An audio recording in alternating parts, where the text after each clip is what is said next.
I can hear you loud and clear. Let me see. I might need my headphones now. All right, let me see here. Can you hear me now? I can indeed, yes. I can still hear you. Go ahead and see you talk. All right, guys. I'm sorry that you're now here live with us here on the Berean Scholar, and I have a special guest with me today. We've had a lot little surprises before this show, but we're here anyway. So we the show must go on, and we'll go ahead and announce our guest. So without further ado, let's bring up our guest today. It is my pleasure to welcome you to the Berean Scholars YouTube channel. Our special guest for today is Andrew Aid King, is owner and mind behind the King's Monologue, a platform where history is not just recounted, but vividly brought to life. Transitioning from technology to education, he holds a degree in computing from Brunel University, London, and a postgraduate certificate in education to his name. Andrew's teaching career spans nearly 20 years, both inside the classroom and independently in the field of Black history. This includes 3 years dedicated to leading curriculum development in the Emirate of Qatar. This experience has honed his ability to engage diverse audiences, making complex historical narratives accessible and engaging to all. Beyond teaching, Andrew has carved a niche for himself in the realm of digital content, building large community networks on multiple platforms. He has honed a talent in digital facial reconstructions, merging his computing background with his passion for history, graphic design, AI, and photography. His work is at the forefront of using digital technology to peel back the layers of the past, offering a glimpse into the faces that shaped our history. His channel, The King's Monologue, is more than a digital archive. It's become a vibrant community for Africans and the diaspora to experience a uniquely honest take on their history, a journey into the heart of our shared heritage, with a keen focus on the phenotypic and anthropometric diversity between ethnic groups. Andrew's studies dive into the hidden truth of African contributions to history, challenging conventional narratives and bringing to light the stories left untold by mainstream history. Everybody, let's get ready for Andrew 80, aka The King's Monologue.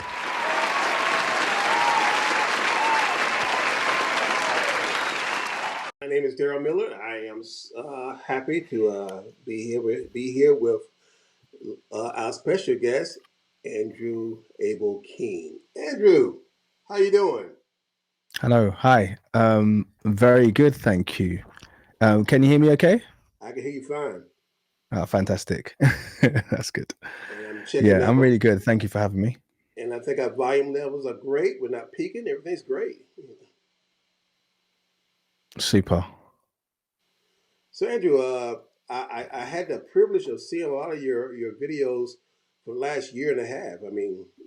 I think I started watching during COVID, and caught you first on YouTube, then on TikTok, and I love those recreation you do of the pharaohs and showing how a lot of these things we see on National Geographic and TV, it's not telling the whole truth. So how about let us know a little bit what you do? Yeah, thank you.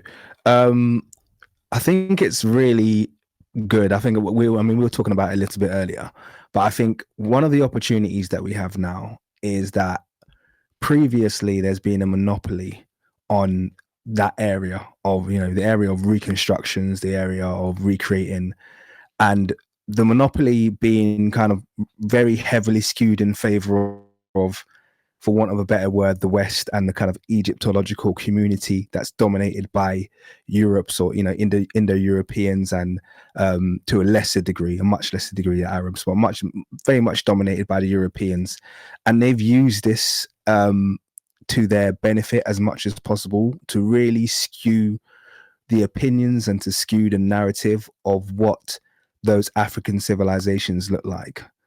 And I think one of the things that I've been really privileged to do is to be able to actually show people, because a lot of people have no idea what the ancient Egyptians look like. They rely on these recreations, they rely on Hollywood, they rely on narratives that have been deliberately fed to us, force fed to us over and over again, repeating this very fallacious image of what the ancient Egyptians were, when actually, if you look at their statues, if you look at their mummies, if you look at everything about ancient Kemet, ancient Egypt, it all is African. They were a Yes. very African civilization. Well, they weren't mildly African as well. They were at the very tribal end. I like to use that word because it causes a lot of offense, but I don't care. They were at the very tribal end in terms of their kind of relationship to Africa. And that's everything from their customs to their dress, to how they presented themselves as a people. And they were undoubtedly African. So yes, it's been a real privilege to use the veggies that are available. So you mentioned my reconstructions that caused me to get into that area of reconstruction. And one of the big changes in technology was AI. So AI provided me with essentially limitless ability to create features, which I Man, didn't have AI, before. So AI I've is always had changing kind the of game, the ain't it? talent to be able to make things.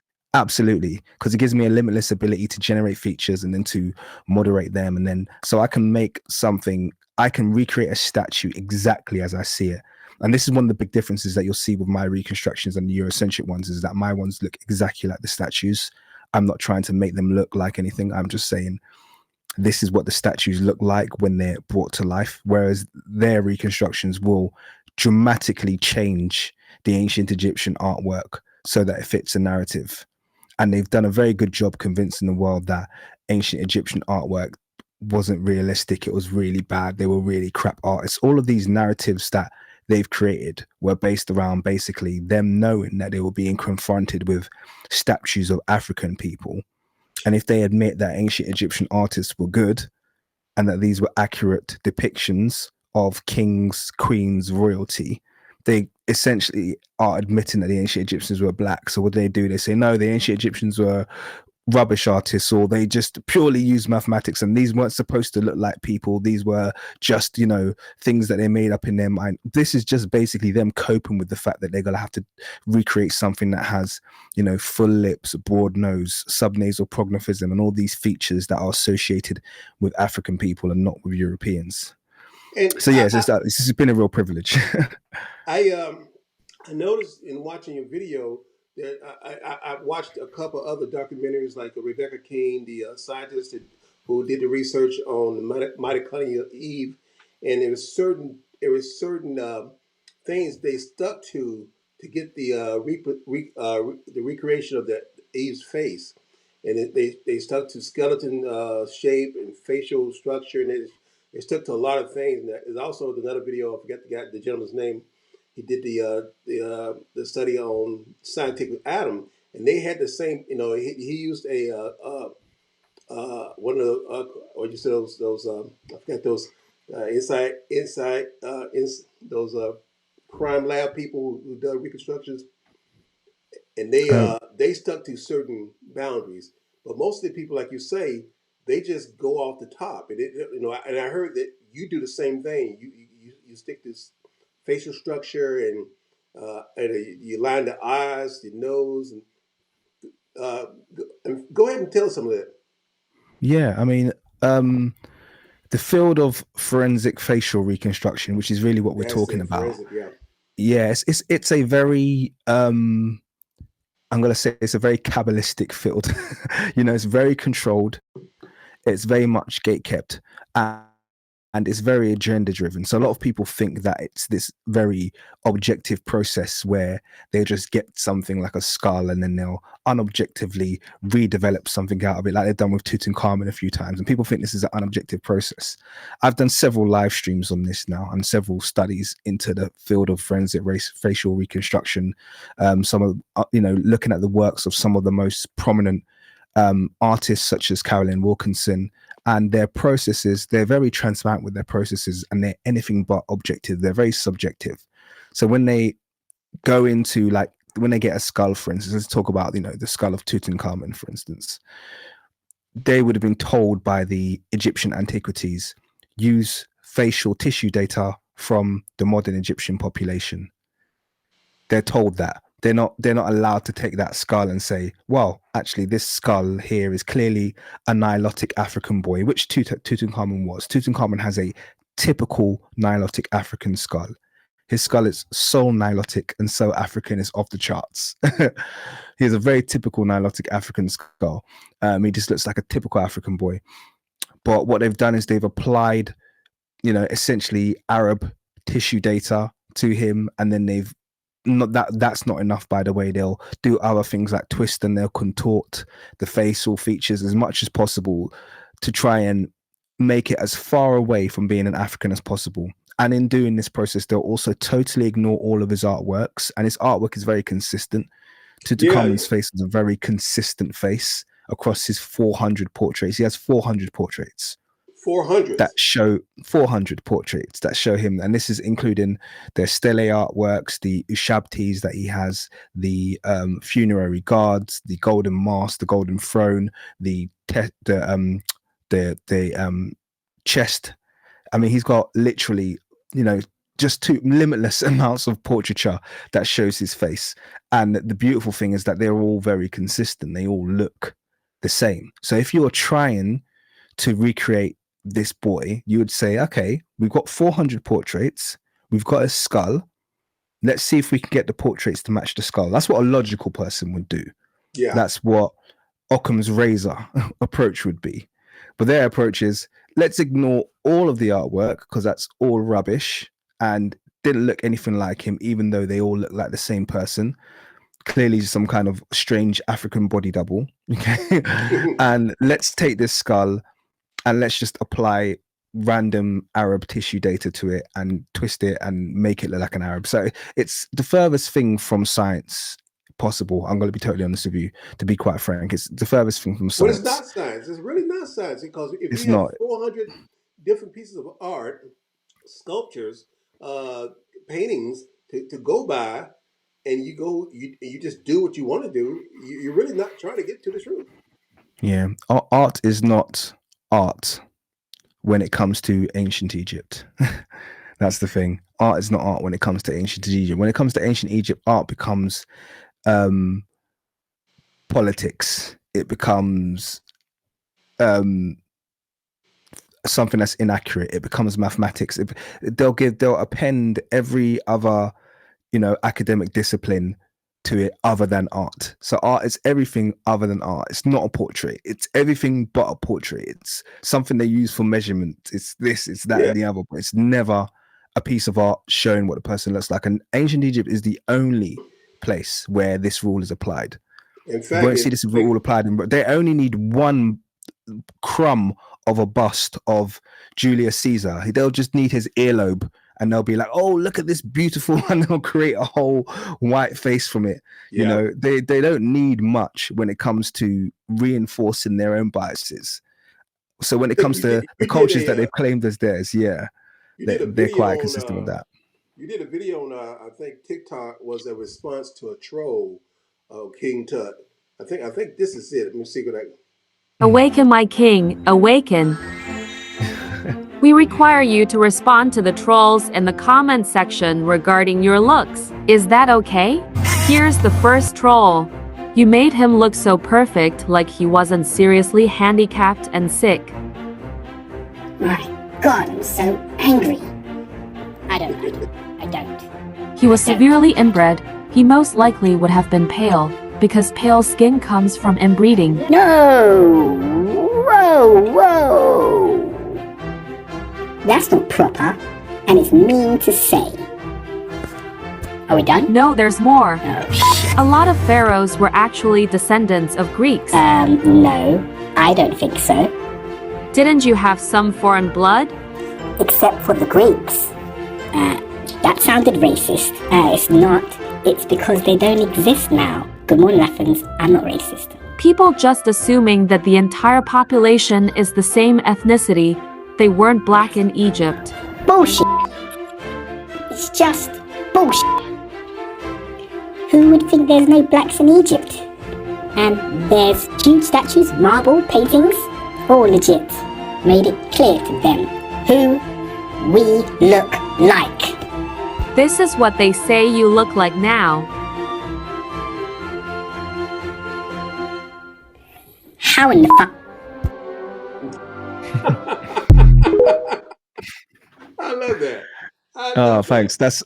I'd almost forgotten about that. I made that a long time ago. I love Just that. playing around with the video generating kind of AI Well, since software. we were But talking about him, I thought I'd bring. I'm glad I had it. I had it in the bag. yeah.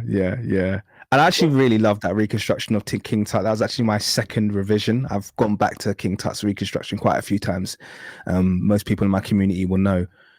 But I think one of the things that I feel like I've has become very important actually in doing the reconstruction and doing the channel is that Africans, Black people in the global diaspora are becoming more aware of African phenotypic diversity. Now, that term sounds like a mouthful, but just to really summarize it, is that we have to get away from this idea that all Black people look the same.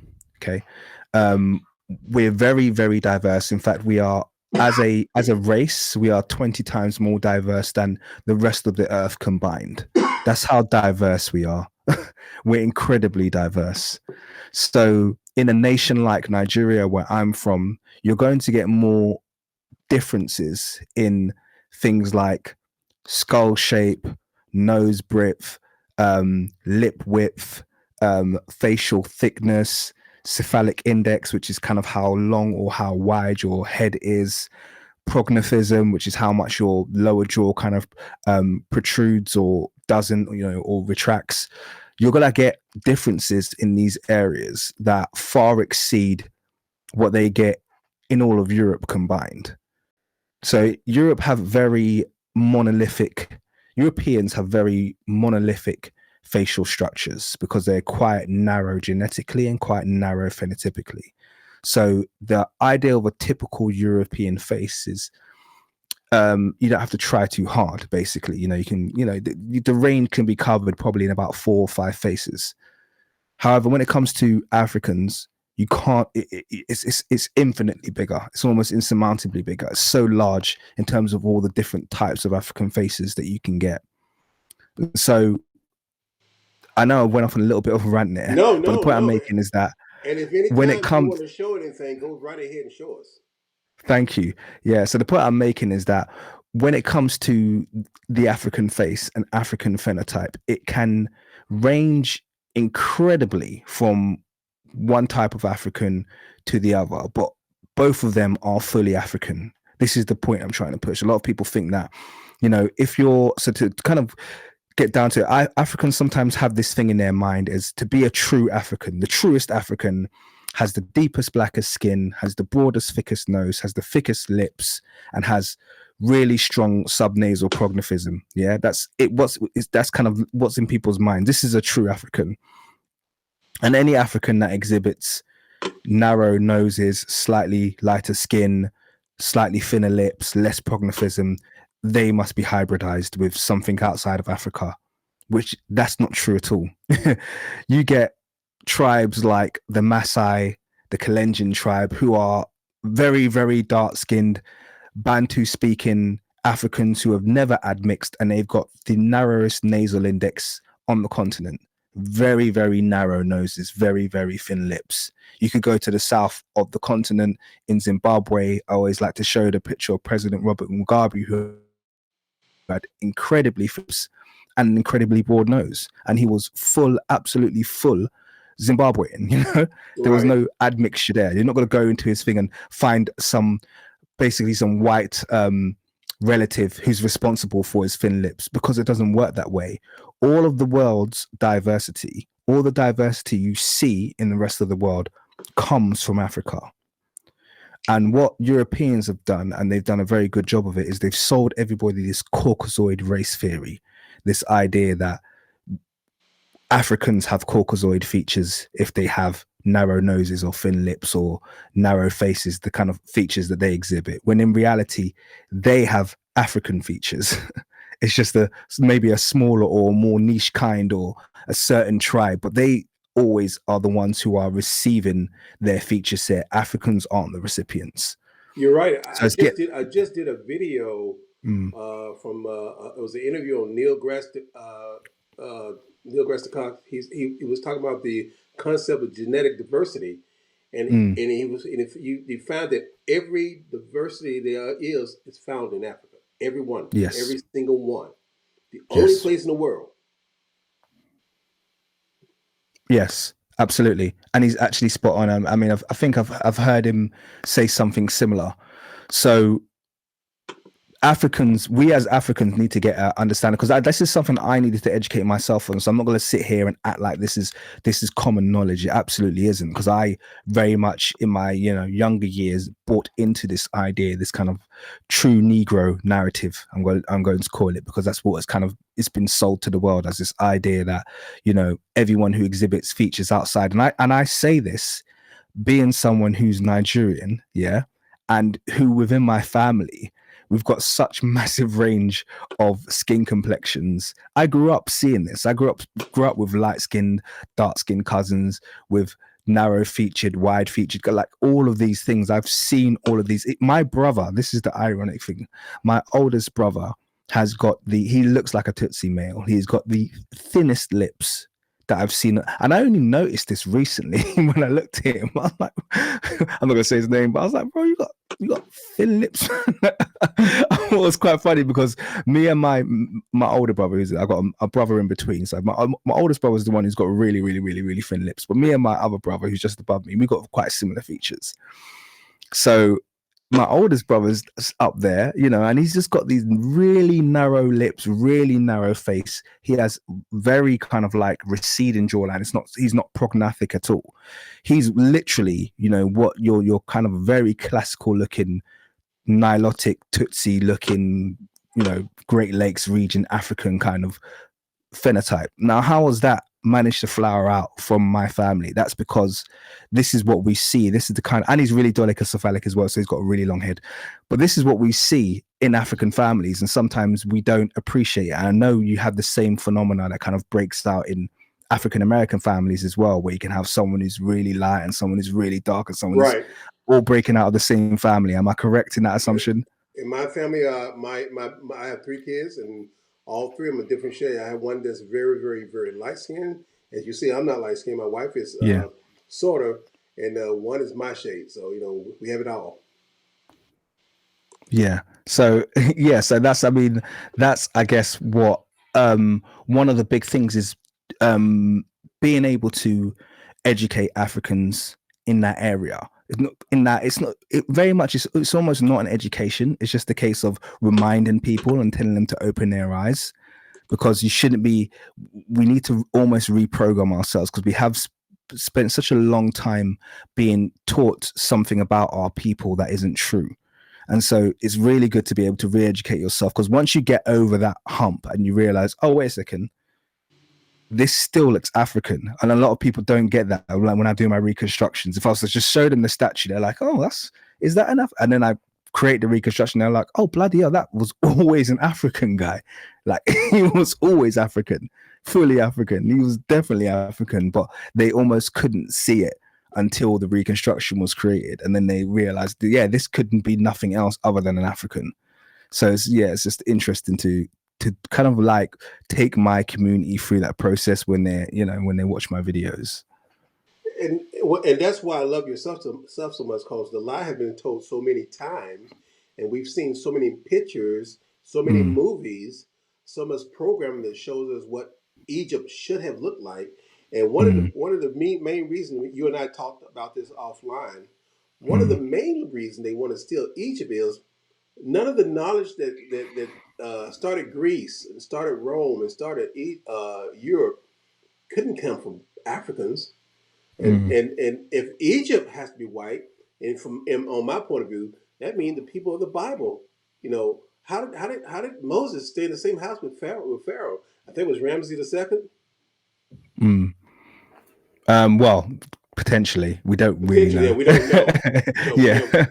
Yeah. Most people I say that they guess it's around that time, but how can they stay in the same household with a man who clearly had to be from African descent?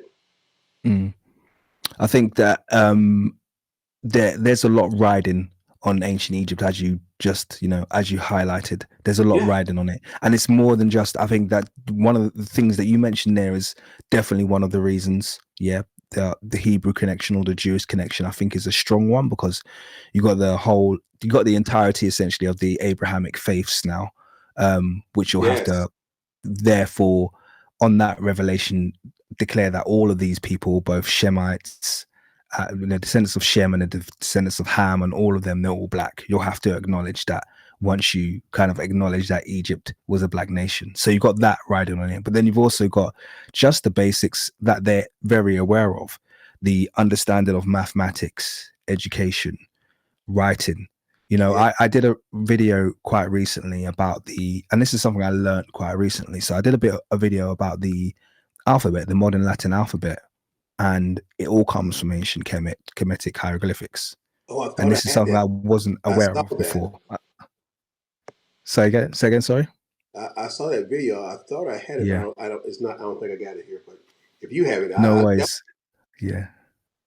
So, and what I learned more recently is actually ancient Egyptian hieroglyphics didn't just influence, the Phoenicians and then the Greeks, the Etruscans, and then ending up in our Latin script. It actually influenced every single script. And this is an Afrocentric theory, by the way, because a lot of people are worried about this. This is general mainstream theory. There is a very large question mark. In my mind, it's been proven. I've read a few studies on it now, but in my mind, it's been proven that every single script, every single written script we have, every single alphabet and abjad that is available to people, all descend from ancient Egyptian hieroglyphics. They have their origin in ancient Egyptian hieroglyphics.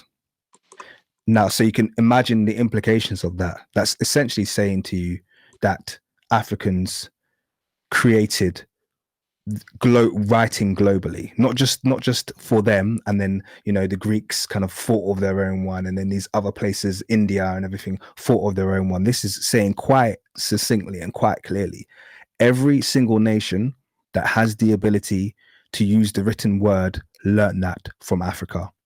Wow. So the implications are massive. So there's a huge need for them to whiten ancient Egypt. Like I said, I think they're failing miserably, and the only thing they have going for them at the moment is basically denial, Hmm. denial, and They just deep in that river. They deep. absolutely.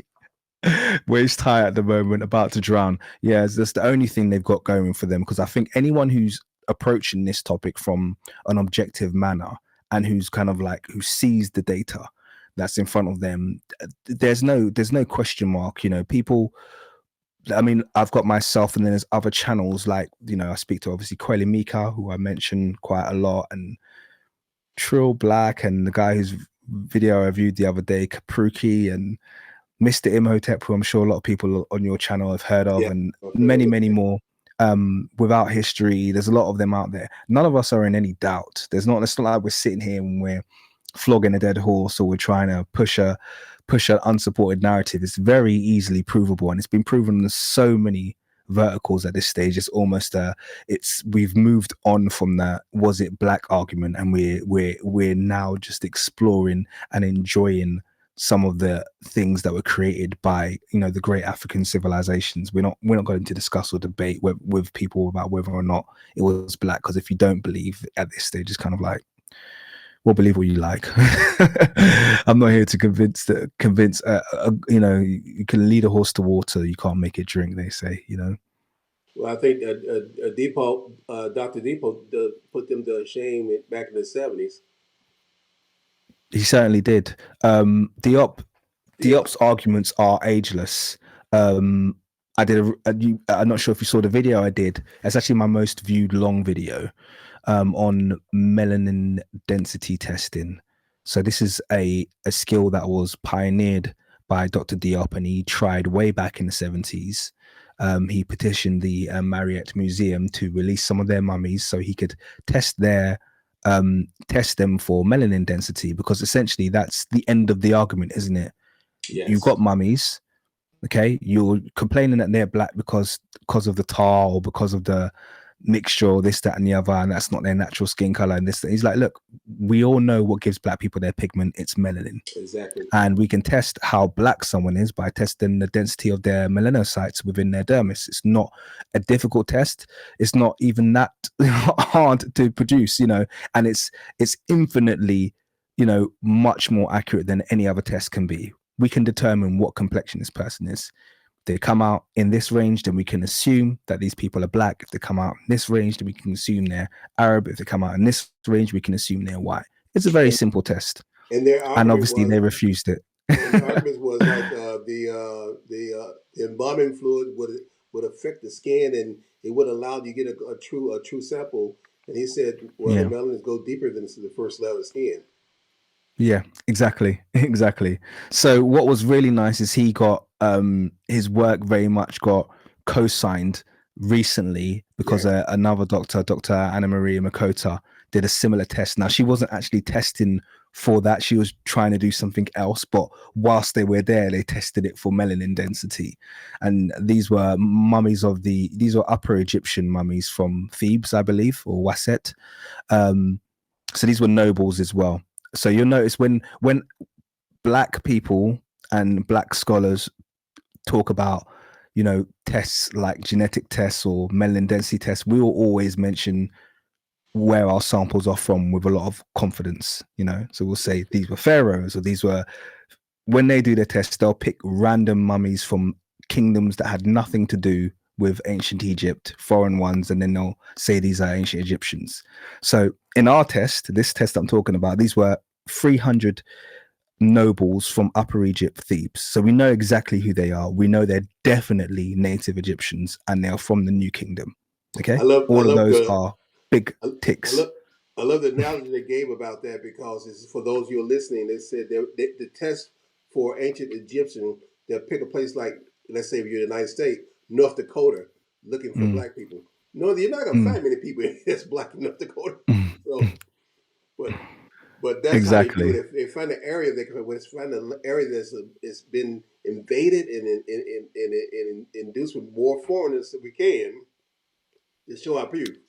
Exactly. They've been almost, for the last few years, they've almost exclusively tested mummies from in and around the Fayum district, which is essentially was a Greek settlement, and they're very aware of this. In fact, they're so aware that the Fayum Oasis mummies were not native Egyptians. It's actually, there's another side of Egyptology that Egyptology ignores, and I found this out recently, they ignore the Fayum portraits because they regard them as being Greek and Roman.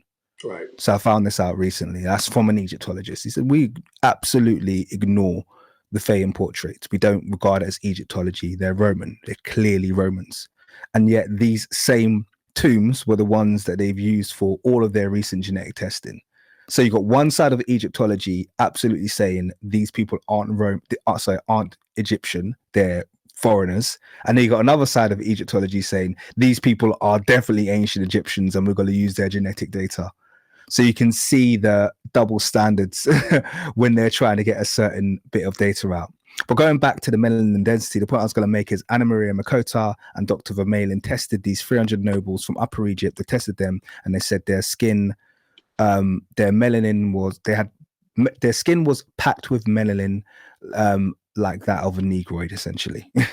So they said these people they didn't just say their skin was packed with melanin, making them really dark, which is kind of ambiguous, which they would have loved to jump on and say, oh, well, dark can mean anything. No, she said like the Negroid, essentially. So she's saying there's a certain amount of density here that only black people access. And that's what we're seeing in these 300 mummies. That's case closed. That should be end of the argument. Let's move on. But no, this is Egyptology, so no, it won't be.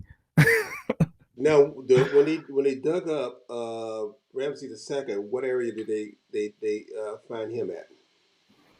I'm not sure. I know there was controversy around the find. I have read that, but not recently. But I know there was some controversy around where they found Ramesses. But even Ramesses, a lot of people are like, oh, well, he doesn't.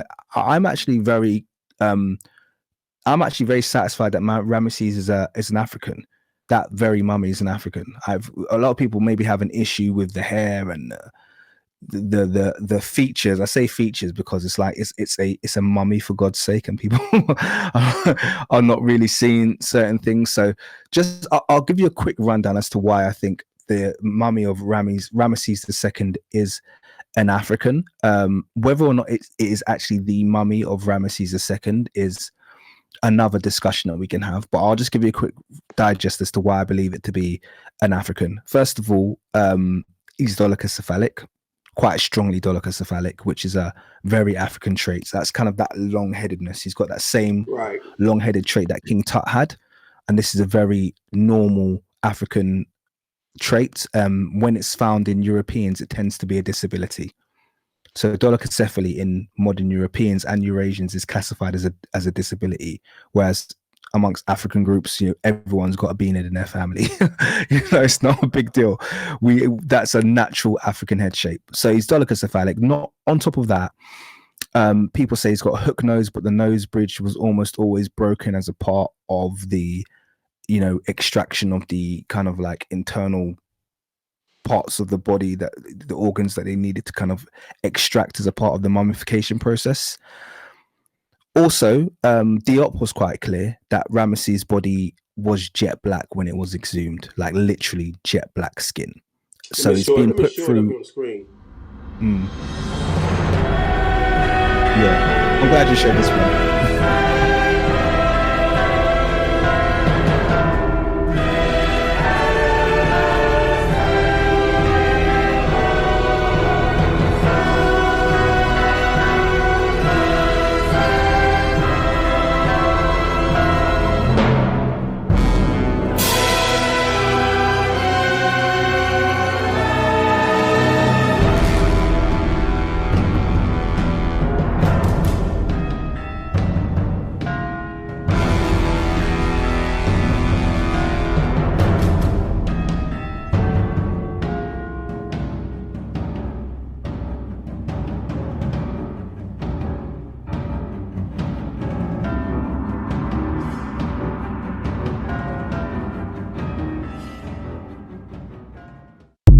Profile matches. Yeah. It matches the painting, the sculptures, and everything. Exactly. There's a rule that I go for with my reconstructions, and that is I look for multiple counts of confirmation, and you'll see that with all of my reconstructions. Something should happen once I've made a reconstruction using a bust. I should be able to apply it to several busts, and this trend has become, or this trait I should say, is becoming better and better with each reconstruction I do. So I think with the last one I did was who was it? It was Mentuhotep, or Montuhotep, some people have said it's pronounced. Mentuhotep the second, who was the founder of the Middle Kingdom, one of the most important pharaohs or Nesuts in Kemetic history. So I did a reconstruction of him, and once the reconstruction was completed, I was able to apply pretty much all of his busts to the reconstruction, and they all looked the same. They all looked like him. So I do look for that confirmation tick.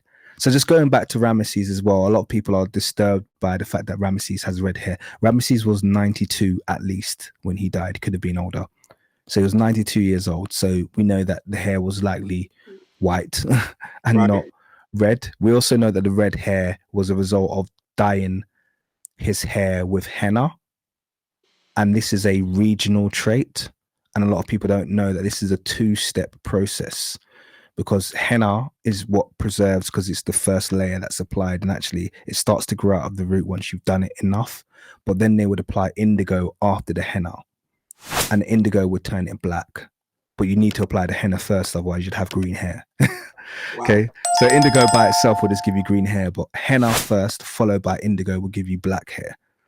So him having henna in his hair is very normal in that region, because they've been using henna and indigo for millennia to get their hair back to black.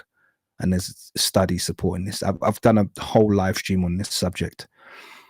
And then the argument is sometimes made, and this is very, very desperate. This is how desperate Egyptologists get. They say, oh, we've tested the follicles of his hair and we've noted that he has naturally red hair. And they're being very tricky here because they know what they're doing.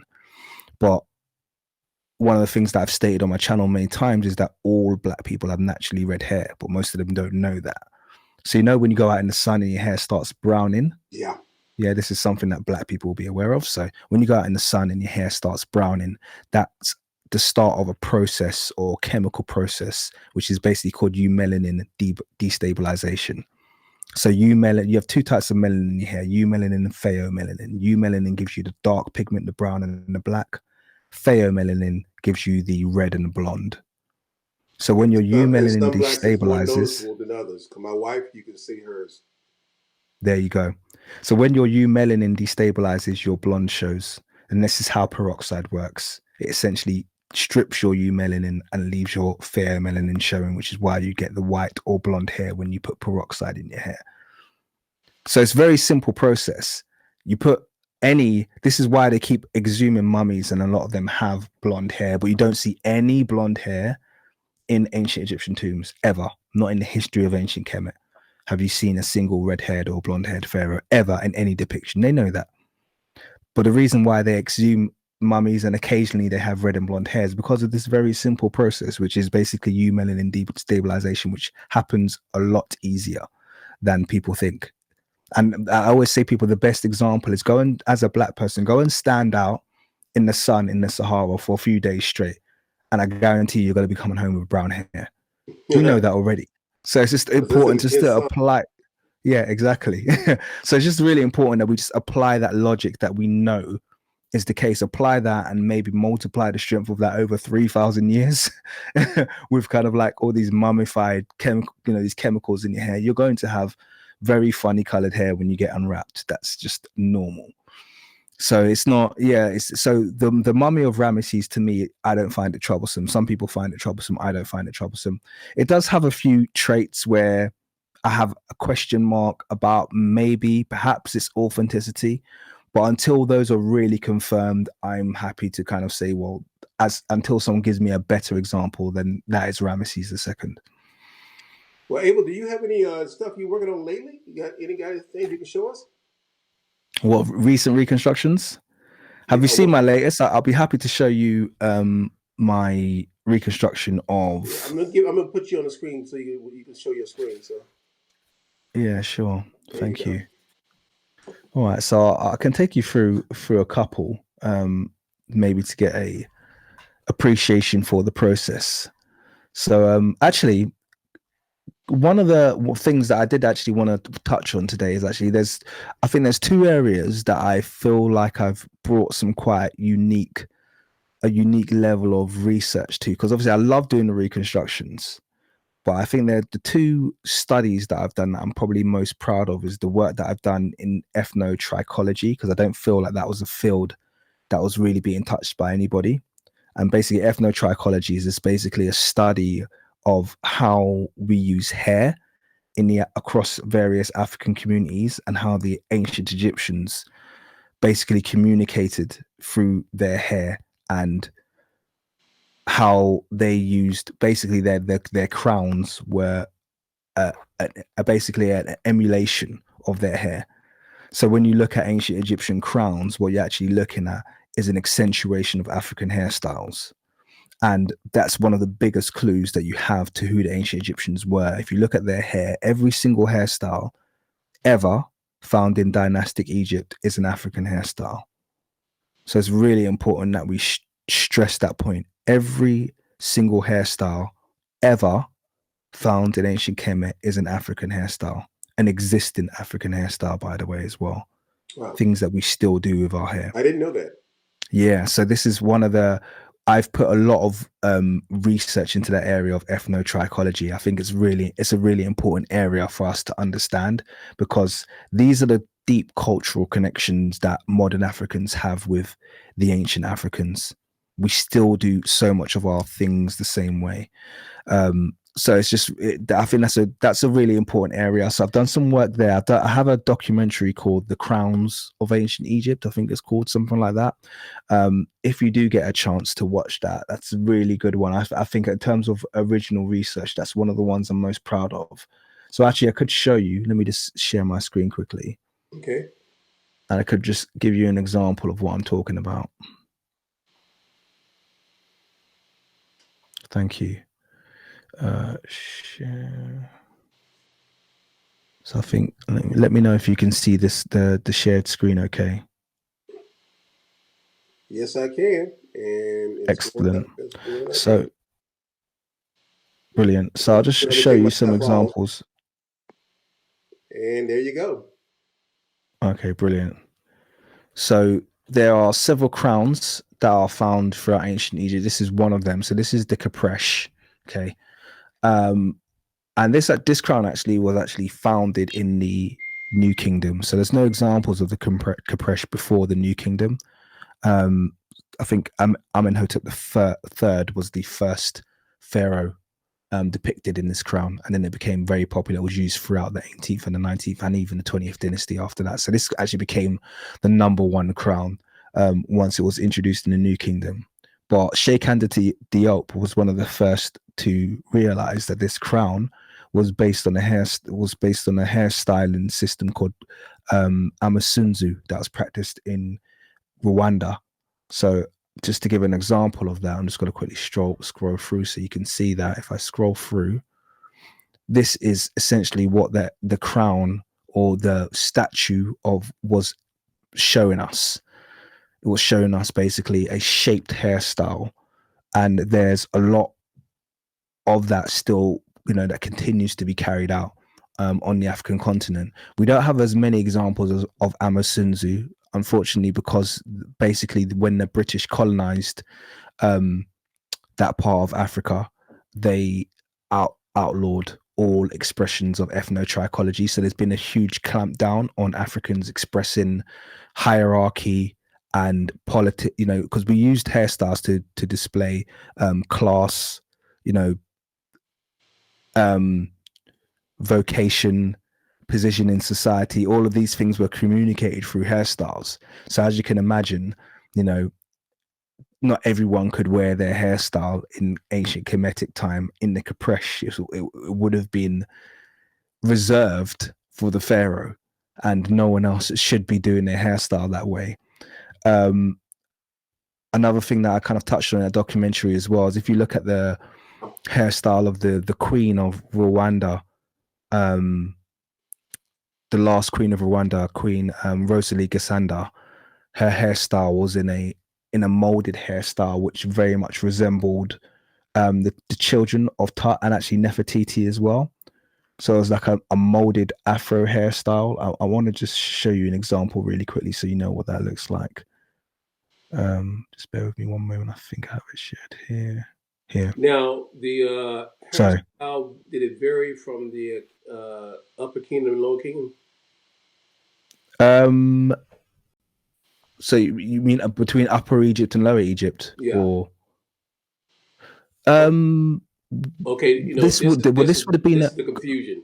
Upper Egypt, Lower Egypt, Nubia, So this would have been all of the ancient Egyptian kingdom period, or the three kingdom periods, or the three golden ages, are your old kingdom, your middle kingdom, and your new kingdom. And during those three golden ages, what you had, it's actually a very good question, because what you had in the old kingdom, middle kingdom, and new kingdom is you had a unified Upper and Lower Egypt. So you had Upper and Lower Egypt operating as a single state. Right. During the old, middle. We're back. Are we back? Did you lose me for a second there? You froze up and then dropped off. Oh man, sorry about that. And I was rambling on as well. You answered the question about the Middle Kingdom, Lower Kingdom, and Middle Kingdom, and that's where you froze up. Oh, great. I have to say that all again. I've just finished a 4-minute diatribe just and it's probably explaining all of that. We didn't get any of it. Yeah, sorry. So, okay. So Basically, so I was saying in the kingdom period, you had a unified state between Lower Egypt and Upper Egypt operating as a single state.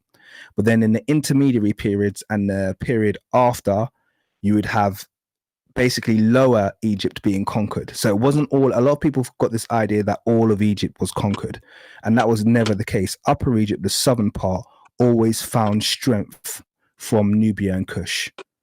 Okay, so it always found strength from. They had a very formidable military in Upper Egypt. And Upper Egypt was rarely conquered. In fact, it only really officially got conquered around 1300 AD. So all this time, people think the entirety of Egypt was overrun. It was literally just Lower Egypt. In fact, the name Egypt, to be clear, we know that the land is called Kemet. So you're aware that the land is called Kemet, right? Right. Yeah. So the land of the blacks. Some people call it the blacks, the black people, whatever. I'm not going to go into the politics of what Kemet was called or why it was called that. What I want to talk about is the name Egypt. So the name Egypt actually comes from the nome or the city of Memphis, okay, which was, and it had a temple in the city of Memphis called Haikupta, okay, and Haikupta was bastardized by the Greeks to Egyptos, okay, so Haikupta or Hetkupta basically means house of the spirit of Ptah, okay, that was bastardized to become Egyptos. Now, the reason they chose the city of Memphis is because that was the lowest southern point of what they classified as Egypt. So that was basically the border between Lower Egypt and Upper Egypt was that temple of Hitkupta. Okay, so that was what they classified as Egypt. So Egypt to them was the Delta region. It was the north. It wasn't the entirety of the nation that we look at today. It wasn't both Upper and Lower Egypt. It was just Lower Egypt.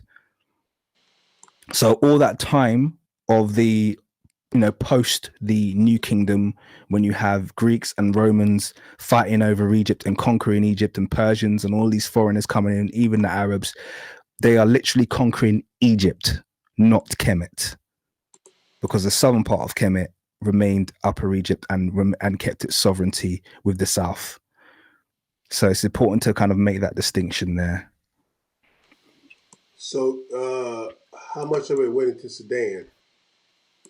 Well, what we now know Modern now, Sudan, strictly speaking, they say the cutoff point is the first cataract. So that's where, so you have Nubia, for instance. Nubia was actually, the Egyptologists have done a very good job at basically de-Kemetifying or de-Egyptifying Nubia, making it a separate state. And Nubia never was. Nubia is the first nome of Kemet. So Nubia officially to the ancient Egyptians was a part of Kemet. It was never supposed to be classified as being separate, because the name Nubia was the name given to the region of Tarseti, and Tarseti is nome number 1. If you look at the list of nomes, so you have 20 nomes in Upper Egypt and 20 nomes in Lower Egypt, or Lower Kemet, I should say. So the first nome of Upper Kemet was Tarseti, the land of the bow. So those men carrying the bows that you see, those really dark black men carrying their bows, those were Egyptians. They were Nubians, and the Nubians were Egyptians. The Nubians were a part of Egypt. Yeah. So the Nubians were a part of Egypt. But then you had Kush, and Kush was a separate state. Yes. So Kush is basically what the ancient people called Ethiopia. Right. Okay. That was a separate state. That was southern. I don't know if you but see the Nubia was a part of Egypt. But they were still very closely related. Even with the separate state, they were still very closely related. Can you see the map that I got up now? No. Let me stop sharing, because I think it says I'm still. So, strictly speaking, the easiest way to understand where the borders historically were is to actually have a map that shows you a detailed view of actually the Nile River, because then you can figure out where things are from there, because the first cataract is where you had that separation between essentially the historical, well, they say the historical separation between Kemet and Kush would have been that first cataract. So once you go below that first cataract, you enter Kush. But actually, some of Nubia, some of the Tarsetian territory fell into Kush. This is where the question marks come in. But that's because they've done such a good job at trying to hide the clear political agreement that existed between Kemet and Kush, particularly in these intermediary periods. So when Kemet was an intermediary period, it didn't just suddenly stop operating like people think. Okay, so when it entered this intermediary period, it didn't just suddenly fall apart as a state. It continued to function in Upper Egypt with a very close working relationship with Kush, but they don't highlight that at all. They make you think that the entirety of the nation was overrun, and that's not true. That's what Rebecca Kennedy, she's a classical professor, was saying that they spend so much time inventing words like sub-Saharan to try to separate Africa. Yeah, and sub-Saharan is a whole nonsense. People on my channel will know I absolutely hate that term, because here's a bit of a revelation actually, and this came from my community because I've done several discussions and topics about the term sub-Saharan. The Sahara has never been a barrier for Africans. There's no provable evidence ever in history.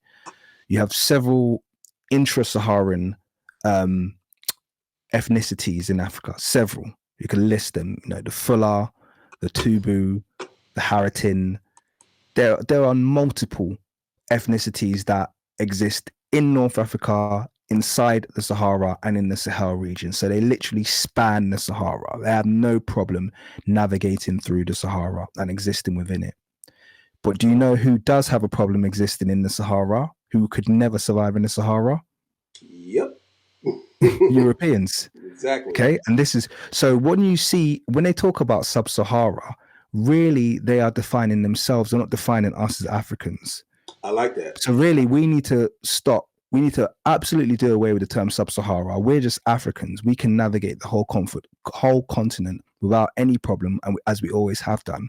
But they have always been restricted to the very north by the Mediterranean. That's where their limit lies. They can't go further south. So they are exo-Saharan Africans. So that's what I call North Africans now. I call them exo-Saharan Africans, i.e. Africans that must stay out of the Sahara. So they're exo-Saharan Africans. We're Africans. The whole idea of a sub-Saharan African is a nonsense. Okay, we can access the whole continent. So say again? Is that a better map up now? Yeah, perhaps. Can you make it full screen so I can see it? Because I can't see it as in its current state. Okay, brilliant. How's that? Yeah, much better. So if I just quickly scroll down. It stops right here. So they've done a bit of a mess with with Lake Nasser, which I shouldn't laugh about. Right here. But there should be an arm that actually extends to the east. So I'm not sure if it's that one just in the middle of Lake Nasser, but there should be an arm that extends to the east, and that's the cataract. So it looks like it would fall just below the. So it's just south of us one, where you would have had that first cataract. Just before the S-bend, yeah. So it is there. It's kind of visible, a bit more visible on this map. If you could just zoom in a bit. It won't let you blow it up. Oh, okay. But you can see it there. You can see that little. Okay, you see that little stream that comes out? That's the cataract there. Right here. That there, yeah, where your mouse is there. So that's the first cataract. So strictly speaking, that would have been your southern border of Kemet, if there was one, by the way. And I'm going to stress that. So here up is all okay. But I'm going to stress we must not have this. Remember, we're not talking about a bordered territory when you're talking about Africa in those times. You're not talking about a bordered territory. This whole idea of there being these hard borders is a very Eurocentric idea. Okay, Africa was not a bordered landscape. Okay, it was a peopled landscape, and people are as liquid and as organic as they come. And I think my personal view is that the Upper Egyptians graduated or gradiated into the Kush, Kushite Empire. So there's a gradation. It wasn't like a hard cutoff point. It's like, well, everyone below here is Kushite and everyone above here is Upper Egyptian. I don't think that was the case. I think That's how it was a Europeans think. gradation. Yeah. So I think it became very blurry. I think in the south of when you reach the south of Egypt or the south of Kemet, it became very blurry in regards to who's Kushite and who's Egyptian. It became very blurry, and then after you've traversed a few hundred miles, you suddenly you realize, oh, I think I'm in Kush now, because this is more, it feels more Kushite here. This high idea of hard boundaries, I think this is something this is a result of our colonization, our colonized minds, and these European boundaries that have been put in place for no other reason than to generate capital and to split up a continent between European powers. But we have to understand, we as Africans have gradiated societies, and that's what I mean, because Kush and Kemet were so closely related. Lots of people in the south, I would even say within the interior, but let's just say the south, in the south of Kemet, adopted Kushite traditions. King Tut was buried with a leopard skin. That was a Kushite tradition if you look on the walls, but he was proud of his leopard skin. King I famously wore a leopard skin. That was his favorite. These are Kushite traditions, but they're doing them right there in ancient Egypt.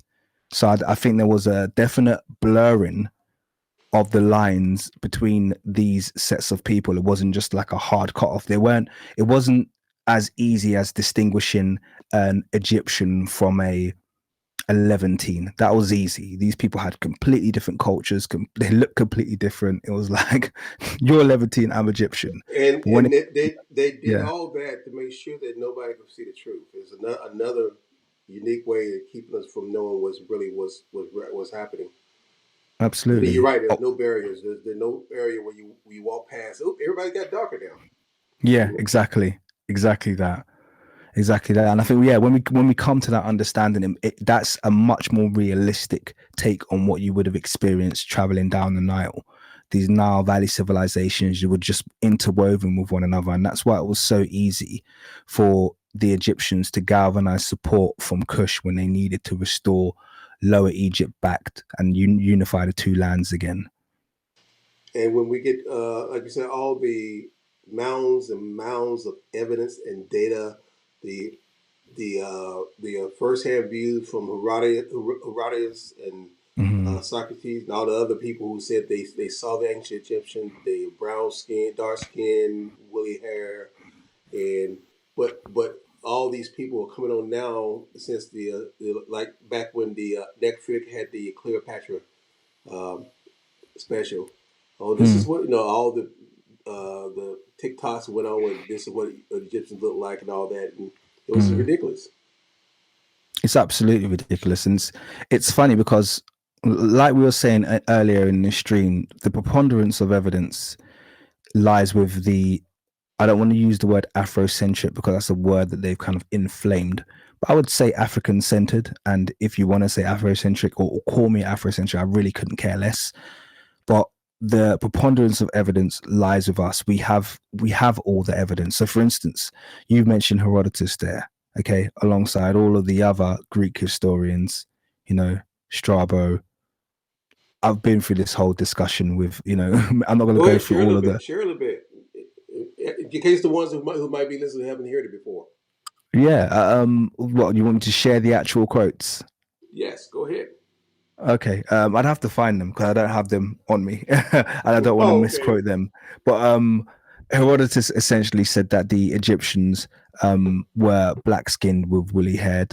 I believe it was Strabo who said that the Colchians must be a colony of ancient Egypt because they have black skin and woolly hair.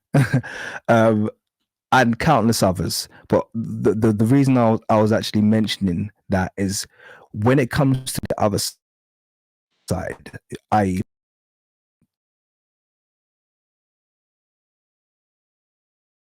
the people who love Herodotus, by the way, Herodotus was crazy, or they didn't know what they were talking about, this, that, and the other. All of these people who have quoted saying that the Egyptians are black, well, you know, they were a bit delusional, or you're using the words wrong. But when you turn around to them and you say, okay, well, rather than telling me, and because this is all they'll do, they tell you around and tell you they're not black. But when you tell them, okay, can you prove to me what they were then? So rather than just telling me what they weren't, it's very easy for you to just say, no, they weren't, every time we give a piece of evidence. Why don't you tell us what they were? Show me the evidence. Show me the quotes from ancient Greek or ancient, you know, an ancient scholar saying the Egyptians were wheat colored, the same color as wheat. Right. Or the Egyptians were yellow with straight hair. You won't find any. You'll find none. So they'll turn around and they'll try to argue with us about the validity of the quotes, the numerous quotes we have stating the Egyptians were a black-skinned population, but they will cite nothing supporting whatever their assertion is. But and this is the thing. This is why we don't have to even get so deep into these arguments, because one quote is enough.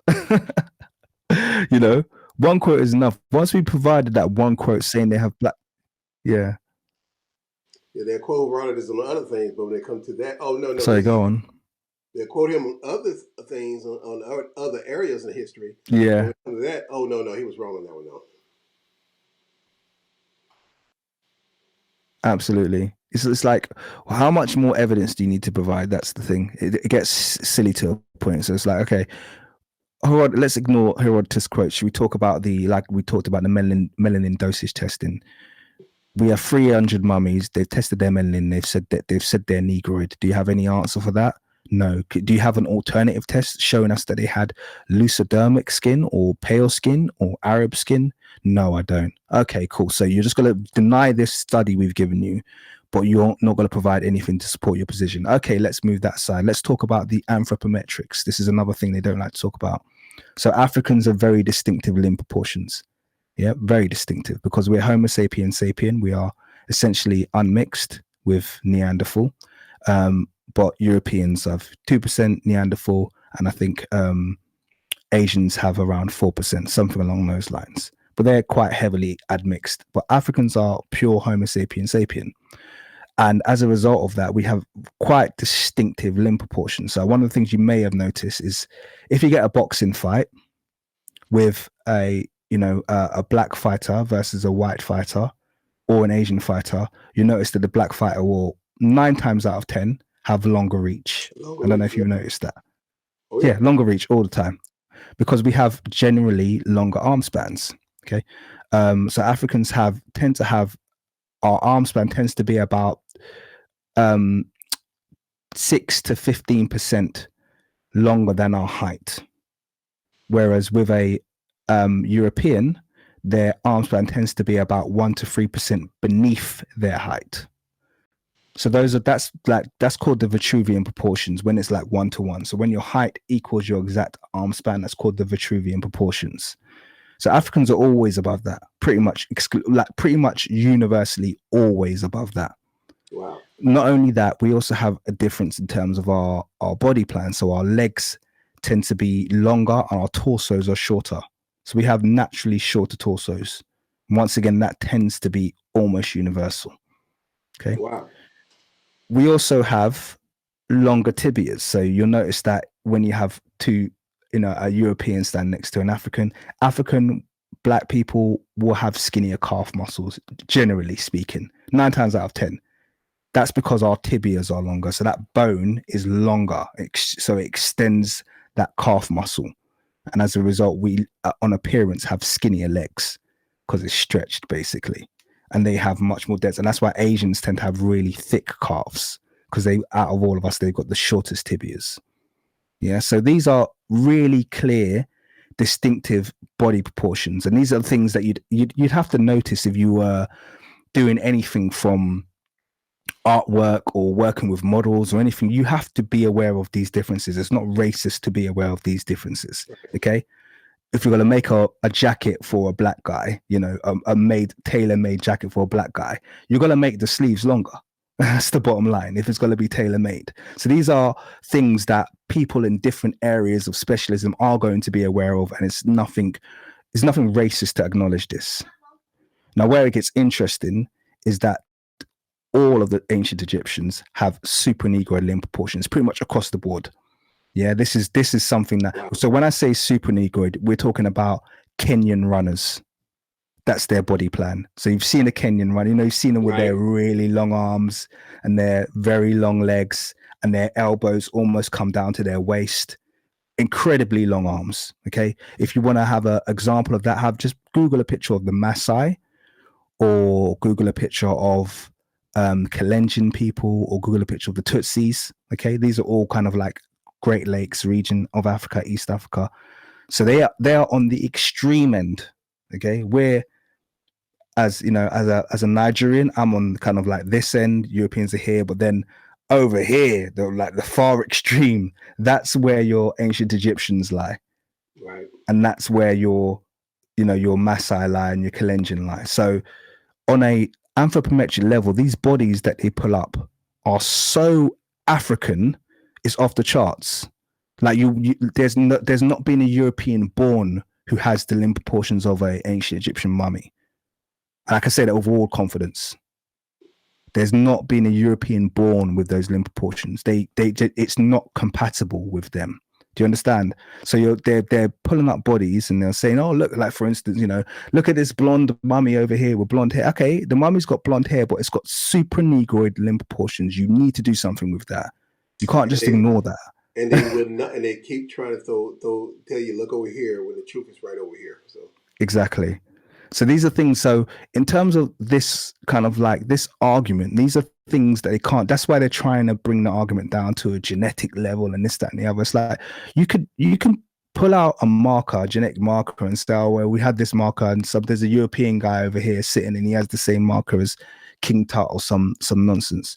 That isn't going to erase the fact that King Tut's body is super negroid. You're not going to erase that. You're not going to erase the fact that King Tut has extreme dolichocephaly, like a very long African V-neck, and subnasal prognathism. Yeah. And you're not going to erase any of that. He's still going to be a young African boy with African limb proportions, and you can paint him all you want in white skin, but he's not going to look correct until he's got black skin on him. And that's why I continue to say, brother, what you're doing is God's work, because this evidence is so in your face. I mean, so much of it. So when people have been bombarded with all these pictures and falsehoods and all this stuff, no, it's simple and it's plain. And I would advise anyone who's listening now, please, if you have not yet, you need to go to the King's Monologue YouTube channel. And the King's Monologue, I think it's the King's Monologue is the King's Monologue on YouTube, but King's Monologue on TikTok, and follow and learn, because it's very, very informative. And I can do this all day, but I know we got to close right now. But if you don't have his information, I'm gonna put it up right here. And use the King's Monologue YouTube channel. Go ahead, log on, subscribe, and hit like and hit the follow button, because he comes up with stuff every week. Yeah, I try to. I do try to. I'm gonna get you to please commit if you can. I'm gonna put you on the spot. Next time you're doing your next thing, I want you to walk us through one your actual reconstruction, and let us see it happening. See the magic. Yeah, I'd like to have a new one. It would be really cool if I could bring a new reconstruction. All right, great. That'd be awesome. Just let me know. Yeah, why not? Why not? It will motivate me to make sure I do one in the next week or so. So let me work on a few reconstructions, and that would be good. Well, you have my number. Hit me up, and we'll do this. Yeah, absolutely. Again, man, thank you for coming. Thank you for being here. I know there's a time difference, so what time is it now? So you're about almost 10 o'clock. And what was it? And that's why it's 20 to 11 now, so it's pretty late. Yeah. Hey, I kept you up. No worries. This is mild for me. If you're on any of my live streams, I did one live stream last week that went until like 2 a.m. Wow. So Yeah. That's young. You're young. Thank you again, man, for coming on. Pleasure. Thank you. Guys, I want to thank you for coming on. Please, if you can, please hit the like, share.